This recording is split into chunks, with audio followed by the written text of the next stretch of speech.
Hello, I'm Robin Soto. I'm a family nurse practitioner working at UC San Diego Health, Hepatology, where I see patients clinically with liver disease in the ambulatory space. Welcome to this podcast discussion where I will address some of the health disparities in care for patients with MASH, which is metabolic dysfunction-associated steatohepatitis, and MASLD, metabolic-associated steatotic liver disease. I hope these strategies that we review here today will provide you with some tools to help you mitigate bias in screening approaches, to help you to improve access to care, and improve culturally sensitive communication methods that can transform patient outcomes. Let's start by reviewing the significant variation in disease prevalence across racial and ethnic groups, as well as the known systemic inequities that contribute to disparities in the prevalence, diagnosis, and outcomes of MASH and MASLD across different populations. The data from the Non-Alcoholic Steatohepatitis Clinical Research Network reveal that the frequency of MASH in Hispanic individuals is 63%. It's 62% in non-Hispanic white individuals and 52% in both non-Hispanic Black and Asian individuals. Hispanic populations also have the highest prevalence of MASLD within the U.S. Not only do Hispanic adults have the highest prevalence of MASLD at 22.3%, but this group also demonstrates more severe disease. This pattern is not a coincidence, but it reflects the complex interaction between genetic predispositions, environmental factors, systemic inequities. Some of the underlying health conditions that are drivers for the severity of disease in these populations are excess weight, abnormal glucose metabolism, and hypertension. This creates a perfect storm for advanced liver disease in these patients. However, this is only part of the bigger picture. Systemic inequities create barriers throughout the care continuum. Socioeconomic factors play a crucial role. Patients from lower income backgrounds often lack access to healthy foods. They can live in food deserts and face environmental stressors that worsen metabolic dysfunction. Geographic disparities compound these challenges, with rural and underserved urban areas having limited access to specialty hepatology services. This is one of many areas where APPs are making a difference and filling gaps in care. Education disparities matter.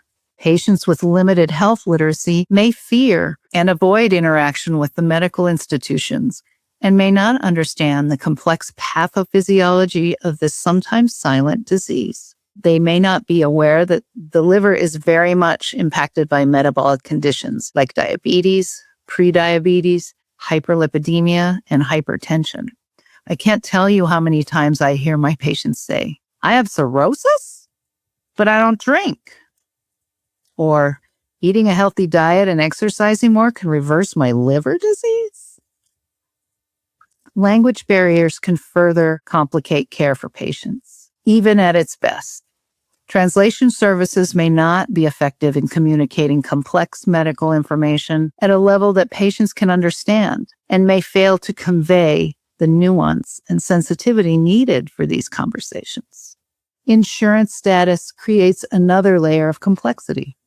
Uninsured and underinsured patients may delay seeking care until their disease is much more advanced, and thus missing opportunities for early intervention and when lifestyle modification can actually be most effective.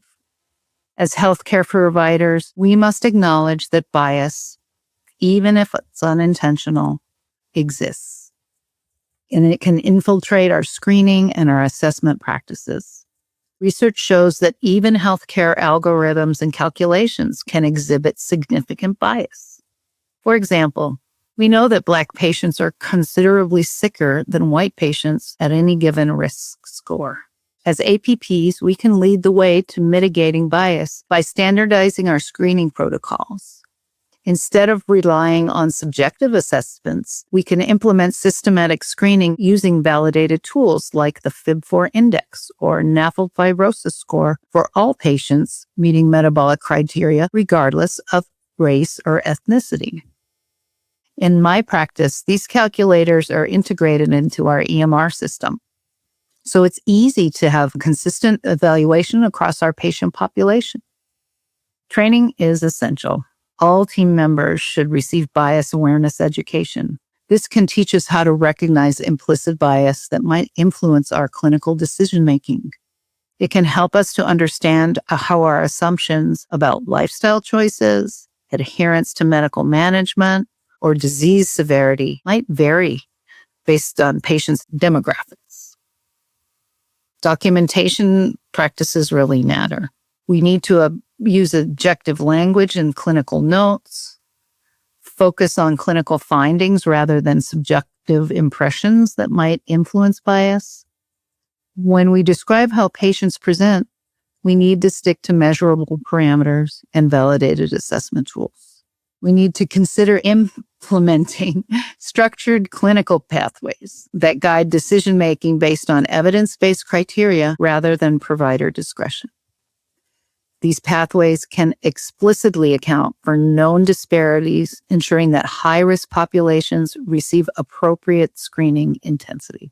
As an APP at a large institution, I am expected to create quality improvement initiatives for my practice. This should include an examination of screening patterns across different patient populations. In our EHR, we can access population data and measure if we are screening Hispanic patients as aggressively as we screen white patients, or if we are referring patients for specialty care at the same disease stages, regardless of race or insurance status.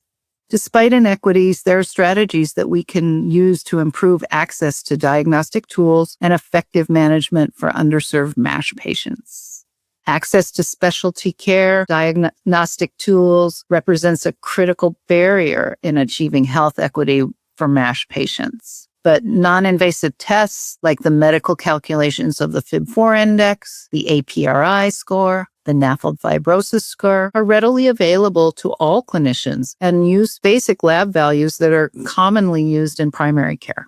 As I mentioned previously, in my practice, the calculators for these tests are already embedded in our EHR system. Other non-invasive tests like transient elastography, also known as VCTE, and shear wave elastography are highly accurate, convenient, and easy to use for fibrosis staging. However, they are expensive medical devices that may be less available in underserved areas or clinics that lack the resources to attain them. Though in my area, one of the larger community clinic systems has invested in a FibroScan machine and can now offer the screening modality within their health system.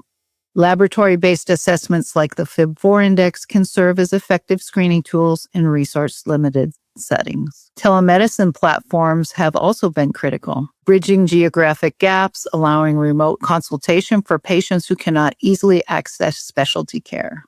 Virtual lifestyle counseling programs have shown remarkable success in engaging diverse populations, particularly when delivered in patients' preferred languages and tailored to cultural contexts that address specific dietary patterns, cooking methods, physical activity preferences of diverse communities. Successful programs incorporate culturally relevant foods, acknowledge economic constraints, and respect cultural values around body image and health. Pharmacotherapy access is complicated, and it's complicated by complex insurance issues and limitations that must be navigated by patients and providers. Patient assistance programs, discount cards, and generic alternatives can improve access by increasing affordability for our underserved and uninsured patients. Effective communication forms the foundation of successful MASH and MASLD management, but often standard approaches are less effective in diverse populations. Cultural competency goes beyond language translation. It requires understanding of health beliefs, family dynamics, and cultural values that influence health behaviors. We can start by assessing health literacy levels and adjusting communication accordingly, or try to use visual aids or analogies, and try to avoid technical terms and medical terminology. I often tell my patients to think of the liver as a sponge. When it's wet, it's soft and porous, and as it dries out, it gets harder and denser, like the liver when it has fibrosis or cirrhosis. Family involvement vary significantly across cultures. In many Hispanic and Asian communities, family members play a crucial role in health decisions. We need to remember to engage families while also respecting our patients' autonomy and privacy preferences. Unfortunately, most liver disease, including MASH and MASLD, remains stigmatized because of deep-seated but erroneous beliefs that all liver disease and cirrhosis are caused by alcohol abuse. In my practice, I've seen so many of my patients hide their liver disease in order to save face and avoid bringing shame to their families. Dietary counseling must acknowledge cultural food practices as well. I think every culture has its cherished carbohydrate. Whether tortillas, rice, pasta, or bread, completely cutting out these staples will never work. Instead, I try suggesting modifications to traditional foods and focus on healthier preparation, like using brown rice or whole wheat tortillas. We need to address these socioeconomic realities openly. We must acknowledge that healthy eating may be challenging to implement due to cost or availability. We can provide practical solutions like shopping lists for budget-friendly, nutritious foods, or provide information about our local food assistance programs. As APPs, we are trained to provide patient-centered care. We can use motivational interviewing techniques that respect patient autonomy while exploring cultural values that support health behavior change. If we can effectively connect MASH and MASLD management to our patients' personal goals, such as wanting to be present for their grandchildren, we can improve our patients' adherence to health modifications and outcomes.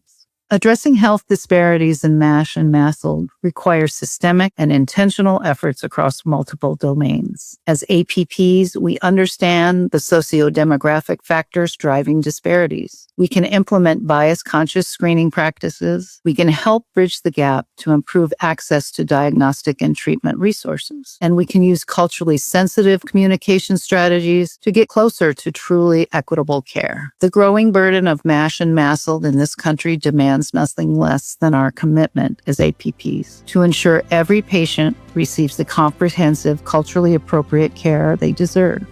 Thank you for joining me for this important discussion.